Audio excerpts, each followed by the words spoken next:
നമസ്കാരം സർ.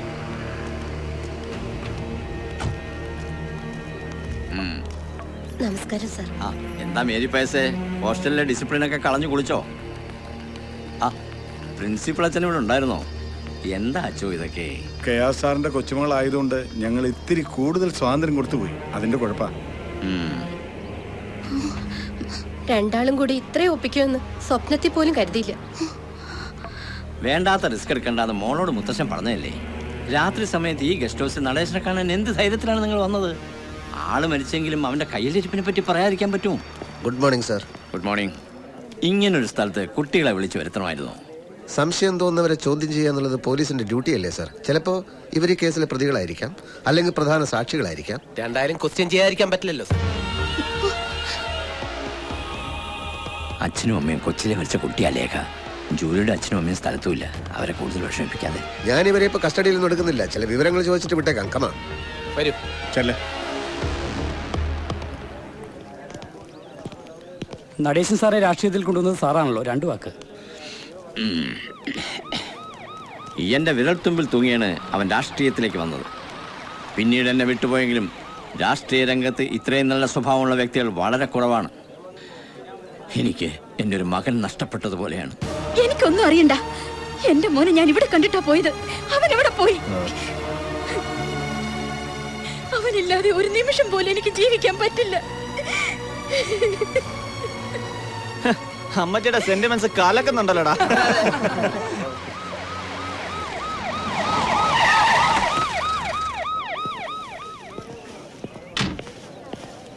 ഇടിയങ്കർത്താ. പാപ്പച്ചൻ കോൺട്രാക്ടറുടെ മോനല്ലേ? അല്ല, സ്റ്റീഫന്റെ തന്തയാ പാപ്പച്ചൻ കോൺട്രാക്ടർ. ഉറപ്പുണ്ടോ? കണ്ടോ, അവൻ ഉറപ്പില്ല. മിണ്ടി പോകരുത്. മോന്റെ കൈക്കെന്ത് പറ്റി? ബൈക്കിൽ നിന്ന് വീണതാ. ഈശോമിശിഹായ്ക്ക് സ്തുതിയായിരിക്കട്ടെ. നീതിമാന്മാർ സ്തുതിക്കപ്പെടും, അല്ലാത്തവർ ശിക്ഷിക്കപ്പെടും.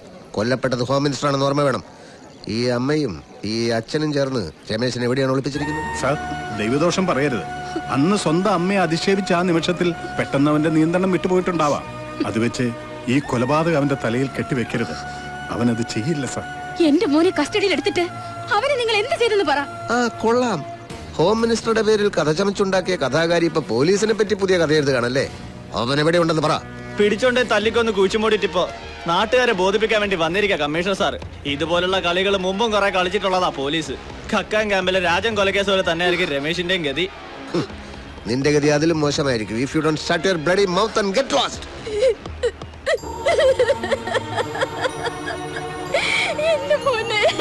നന്ദിനി, എന്താ ഇത്? നിങ്ങൾ നോക്കിക്കോ. എന്റെ മോൻ എന്തെങ്കിലും പറ്റിയെന്നറിഞ്ഞ പിന്നെ ജീവിച്ചിരിക്കില്ല ഞാൻ. നന്ദിനി, അവിവേകം ഒന്നും കാണിക്കരുത്. ആന്റി,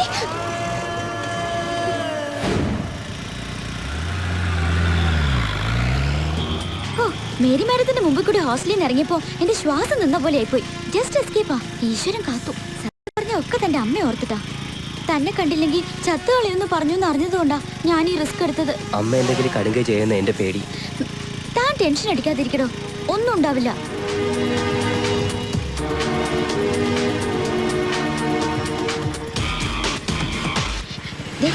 ഞാനിവിടെ വെയിറ്റ് ചെയ്യാം. എന്നെ കണ്ട ആരെങ്കിലും തിരിച്ചറിഞ്ഞ പ്രശ്ന. അമ്മയെ കണ്ടിട്ട് പെട്ടെന്ന് വരണം.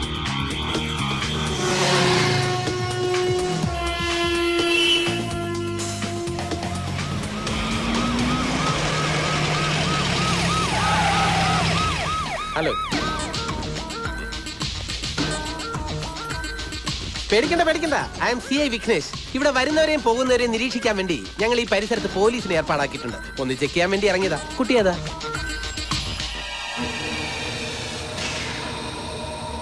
നീ അവനല്ലേ?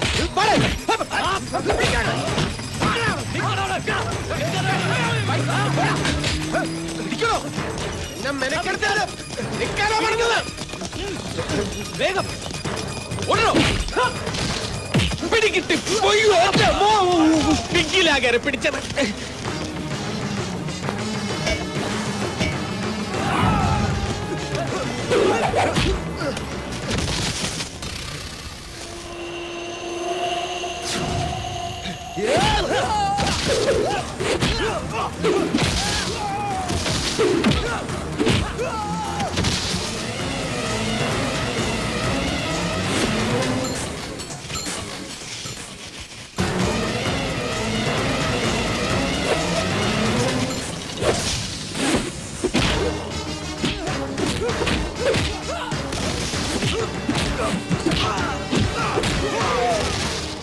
നോക്കിയിരിക്കുന്നു. പോയി തൂക്കിയെടുത്തോണ്ട് വേണം. ഞാൻ തന്നെ വേണോ? പിന്നല്ലാതെ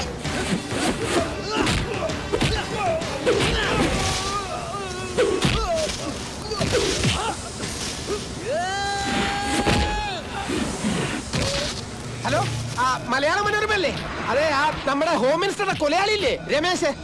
അവൻ തന്നെ. അവനെ CI വിഘ്നേഷ് പിടികൂടി. പുള്ളിയുടെ ഫോട്ടോ ഇപ്പൊ തന്നെ ഓഫീസിൽ എത്തിച്ചേക്കാം. ഒന്ന് കാര്യമായിട്ട് കൊടുത്തേക്കണേ.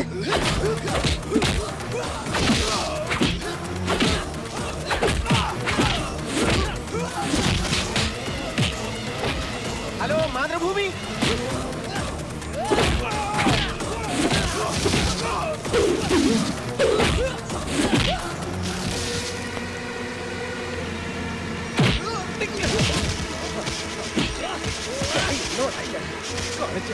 ഈ CI വിഘ്നേഷ് ആരാണെന്ന് നീ ഇന്നറിയും. പിടിച്ചോ അവരെ. ആ സ്റ്റുഡിയോയിൽ വിളിച്ച് ഫോട്ടോഗ്രാഫർ വരാൻ പറ.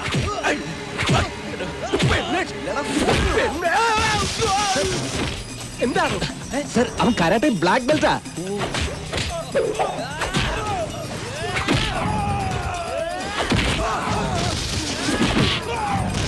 എന്താണോ ഇത്?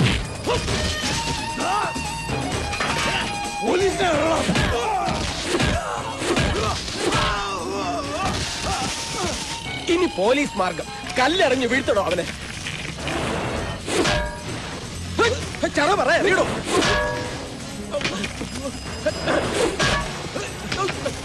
ഇത് തടുക്കണം.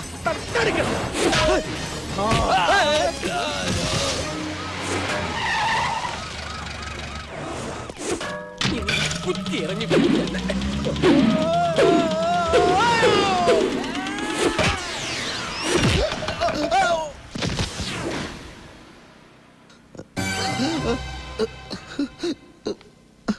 അവനെ പിടിച്ചോ? ഇല്ല സർ. അതെങ്ങനെ? ബോധം കെട്ട് വീണ സാറിനെ ഹോസ്പിറ്റലിൽ എത്തിക്കോ അതോ അവനെ പിടിക്കാൻ പോവോ? പിന്നെ താൻ തന്നെ പ്രതിയെ പിടിച്ചു എന്ന് പറഞ്ഞ എല്ലാ പത്രത്തിലും വിളിച്ചു പറഞ്ഞു എന്തിന്? അതങ്ങനെയല്ലേ സർ. കർത്താ സാറിന്റെ നേതൃത്വത്തിൽ CI വിഘ്നേഷ് പ്രതിയെ പിടിക്കും. തന്നെ സർ, സ്ട്രെയിൻ ചെയ്യരുത്. നെഞ്ചിന്റെ സെൻട്രൽ പോയിന്റിലാ കമ്പ് കൊണ്ടത്. അതുകൊണ്ടല്ലേ സർ നേരെ ഇങ്ങോട്ട് കൊണ്ടുവന്നത്. അവനെ പിടിക്കാൻ പറ്റിയില്ലല്ലോ. സിറ്റി മുഴുവൻ അവൻ അരിച്ചു പറക്കുന്നുണ്ട് സർ. അവൻ നമ്മൾ വിചാരിക്കുന്ന പോലെ ഒന്നുമല്ല സർ. അവനൊരു പഠിച്ച കള്ളനാണ്. ഏതുവരെ പഠിച്ചിട്ടുണ്ട്? അതല്ല സർ, അവനൊരു കായംകുളം കൊച്ചുണ്ണിയാണ്. അവൻ കായംകുളം കൊച്ചുണ്ണിയാണെങ്കിൽ ഞാൻ ഇത്തിക്കര പക്കിയ. അതെനിക്കറിയാം സർ. എടോ, മിനിസ്റ്ററുടെ പേഴ്സണൽ ഫോണിലേക്ക് വന്ന നമ്പറുകൾ ട്രേസ് ഔട്ട് ചെയ്തോ? ഉവ്വ് സർ. 7 മണിക്ക് വിളിച്ചത് ലീഡർ KR ആണ്. 7:15 വിളിച്ചത് സിറ്റി ഹോസ്പിറ്റലിൽ നിന്നാണ്. 7:30 വിളിച്ചത് പാപ്പച്ചൻ ഗ്രൂപ്പ് MD പാപ്പച്ചനാണ്. 7:40 45 വിളിച്ചത് മിനിസ്റ്ററുടെ 2 സ്ഥിരം കക്ഷികളാണ്. അതാര്? മിനിസ്റ്ററുടെ 2 വീക്ക്നെസ്സുകൾ. അവർ ആ സമയത്ത് അവിടെ വരാനും സാധ്യതയില്ല. കാരണം അവര് അതർവൈസ് എൻഗേജ്ഡ് ആയിരുന്നു. Somewhere else with some other persons. അതൊക്കെ സാറിനോട് പറയാൻ എനിക്ക്. എന്തൊരു വെയില. പമ്പിൽ ഇറങ്ങാൻ 10 മിനിറ്റ് താമസിച്ചു മുതലാളി. അയ്യോ, നിക്കടാ അവിടെ. എന്നെ ഒന്നും ചെയ്യില്ല സാറേ, ഞാനൊരു തെറ്റ് ചെയ്തിട്ടില്ല. പിന്നെ നീ എന്തിനാടാ ഓടിയത്? പേടിച്ചിട്ടാ. മന്ത്രിയെ കൊന്ന് ഞാനാണെന്ന് പറഞ്ഞ് പോലീസ് തപ്പുണ്ടെന്ന് പറഞ്ഞു. സത്യമായിട്ട് ഞാനൊന്നും ചെയ്തിട്ടില്ല. കൊല്ലാൻ വന്നവരെ ഞാൻ കണ്ടു എന്നുള്ളത് തരാം.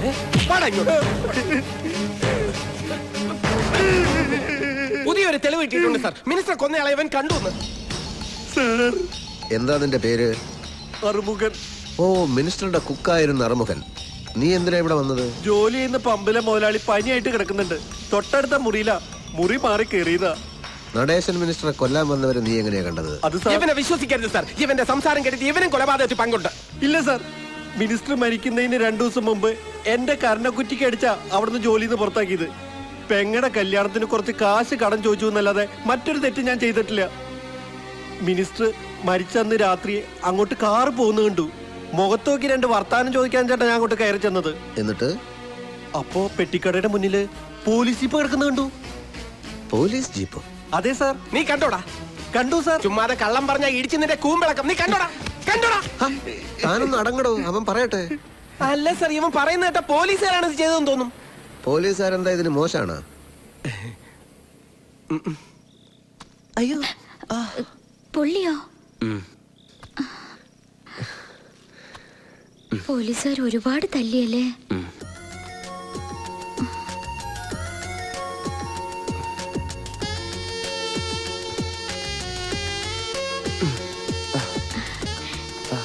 രമേശ, ഞാനൊരു കാര്യം പറയട്ടെ. നിങ്ങളെ ഒന്നും വിശ്വസിക്കാൻ കൊള്ളില്ലെന്നായിരുന്നു എൻ്റെ വിചാരം. പക്ഷെ ഇപ്പോ തന്നെ ഇത്ര അടുത്ത് പരിചയപ്പെട്ടപ്പോ I think you are a gentleman. Leader KRന്റെ കൊച്ചുമോൾക്ക് ആദ്യമായിട്ട് ഇങ്ങനൊരു ഫീലിംഗ്. മനസ്സിന്റെ പിടി വിട്ടുപോകുമെന്നൊരു തോന്നൽ. അതുകൊണ്ട് ഞാനൊരു കാര്യം തീരുമാനിച്ചു. തന്നെ ഇനി ഇവിടെ ഇങ്ങനെ നിർത്തിയാൽ ശരിയാവില്ല. ഞാൻ പറഞ്ഞില്ലേ, എന്റെ അമ്മയെ ഓർത്തിട്ടാ. ഇല്ലെങ്കിൽ ഞാൻ എപ്പോഴേ ഈ നാട് വിട്ടേനെ. പേടിച്ചു പോയോ? ഞാൻ ചുമ്മാ പറഞ്ഞതാ. രമേശൻ എങ്ങോട്ടും പോണ്ട. സത്യം പറഞ്ഞ തന്നെ കാണാതിരിക്കാൻ പറ്റാത്ത അവസ്ഥയിലാ ഞാൻ. താൻ എന്നും എന്നോടൊപ്പം ഉണ്ടാവണമെന്നൊരു തോന്നൽ.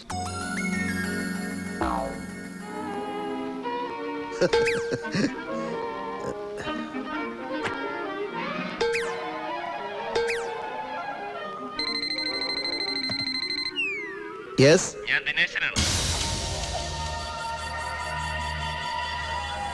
ഏത് CBI? എവിടുത്തെ CBI? എടോ, CBIയും സേതുരാമയ്യരും ഒക്കെ സിനിമയിൽ നടക്കും. കമ്മീഷണർ കർത്തായെ പോലുള്ള ഇന്റലിജന്റ് ഓഫീസേഴ്സ് കേരള പോലീസിൽ ഉള്ളിടത്തോളം കാലം ഈ കേസിൽ ഒരു വിദേശ ശക്തിയും ഇടപെടേണ്ട ആവശ്യമില്ല. അണ്ടർസ്റ്റാൻഡ്?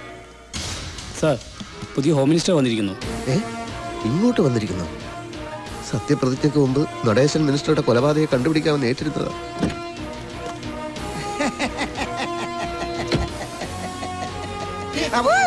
സുഖം തന്നെ അല്ലേടോ സാർ? ഒരു മുന്നറിയിപ്പില്ലാതെ പെട്ടെന്ന് ഇങ്ങോട്ട്. മിനിസ്റ്റർ തങ്കപ്പൻ അങ്ങനെയാണ്, സുനാമി പോലെ വരും പോകും. പോലീസ് ഡിപ്പാർട്ട്മെന്റ് എപ്പോഴും സ്മാർട്ടിഫിക്കേഷൻ ആയിരിക്കാൻ വേണ്ടിയുള്ള ഒരു സ്ട്രാറ്റജിയാണ്. സ്ട്രാറ്റജി എന്നെയാണ് പറയാൻ വന്നതും. സാർ, അകത്തോട്ടിരിക്കാം. അയ്യോ, വൈ നോട്ട്? എനിക്കങ്ങനെ തന്നിൽ താഴ്ന്നവരെന്നോ വലിപ്പ ചെറുപ്പ വ്യത്യാസമോ ഒന്നുമില്ല. എവിടെ വേണമെങ്കിലും ഇരിക്കും. താനിരിക്കും. വാടോ. പറഞ്ഞിരുന്നെങ്കിൽ ഞാൻ അങ്ങോട്ട് വരുമായിരുന്നു sir. It is okay. By the by, case അന്വേഷണത്തിനിടയിൽ നിങ്ങൾ തല്ലുകൊണ്ട് ദുരിതാശ്വാസ ക്യാമ്പിലായിരുന്നെന്ന് കേട്ടല്ലോ. അല്ല, ഞാൻ ഹോസ്പിറ്റലിലായിരുന്നു സാർ. യെസ്, അത് തന്നെ ഞാൻ ഉദ്ദേശിച്ചത്. ഈ പാർട്ടി ഹൈക്കമാൻഡിന്റെയും കൂട്ടുകക്ഷികളുടെ നിർബന്ധം സഹിക്കാനാവാതെ വന്നപ്പോ ഞാൻ മന്ത്രി ആയെങ്കിലും നിങ്ങളെപ്പോലുള്ള പോലീസുകാരൊക്കെ എനിക്ക് മറക്കാൻ പറ്റുമോ? ഞാൻ നിങ്ങളെ നേരിട്ട് കണ്ട് അഭിനന്ദിക്കാൻ വന്നാണ്. എന്റെയും എന്റെ പാർട്ടിയുടെയും എല്ലാമായ നടേശൻ സാറിന്റെ ഘാതകനെ കണ്ടുപിടിക്കുന്നതിൽ കമ്മീഷണർ വളരെ ദൂരം മുന്നോട്ട് പോയിരിക്കുന്നു എന്ന് രാവിലെ DGP വിളിച്ചു പറഞ്ഞു. അറിഞ്ഞ ഉടനെ ഹോസ്പിറ്റലിലേക്ക് പുറപ്പെട്ട. അപ്പൊ ഞാനാ പറഞ്ഞ് ഡിസ്ചാർജ് ആയി വീട്ടിലുണ്ടെന്ന്. ആ ഹാപ്പി ന്യൂസ് കേട്ടപ്പം സന്തോഷമായി സർ. സാറിനെ അറിയിക്കേണ്ട, മിനിസ്റ്റർ തന്നെ നേരിട്ട് പറഞ്ഞോളാന്ന് പറഞ്ഞു. മണ്ണെണ്ണ കലർത്തിയ പെട്രോൾ ഒഴിച്ച ഓടി അലർന്ന ഓട്ടോറിക്ഷ നിങ്ങൾ അന്ന് പറഞ്ഞപ്പോ ഞാൻ നിങ്ങളെ പുറ്റിച്ചു. പക്ഷെ ഇപ്പൊ I am understand you are very violent. Intelligent എന്നാ ഉദ്ദേശിച്ചത്. എന്തോ അതന്നെ. അപ്പൊ ഓട്ടോറിക്ഷ കണ്ടെത്തി സാർ. ഇന്ന് രാവിലെ ഡ്രൈവറെ കസ്റ്റഡിയിൽ എടുത്തിട്ടുണ്ട്. അയാളെ ക്വസ്റ്റ്യൻ ചെയ്തു സാർ. ഓട്ടോയിൽ വന്ന ആളെ തിരിച്ചറിഞ്ഞിട്ടുണ്ട്. ആരാണ് അയാൾ? സാറ് സംശയിച്ച ആള് തന്നെ. ഇനി എത്രയും പെട്ടെന്ന് പ്രതി അറസ്റ്റ് ചെയ്യണം. സർ, ഞാൻ മന്ത്രി കസേരയിൽ കയറിയ ഉടനെ ഈ കേസ് തെളിയിക്കാൻ പറ്റിയാൽ അതെനിക്കൊരു ടാറ്റിഫിക്കേഷനാ. എന്റെ വക ഒരു പ്രൊമോഷൻ കമ്മീഷണർ കർത്താക്കി. സാർ, കർത്താ സാറിന്റെ കൂടെ ഇൻവെസ്റ്റിഗേഷനിൽ ആക്റ്റീവായിട്ട് ഞാനും ഉണ്ടായിരുന്നു. താനിക്ക് ഉണ്ടോ പ്രൊമോഷൻ?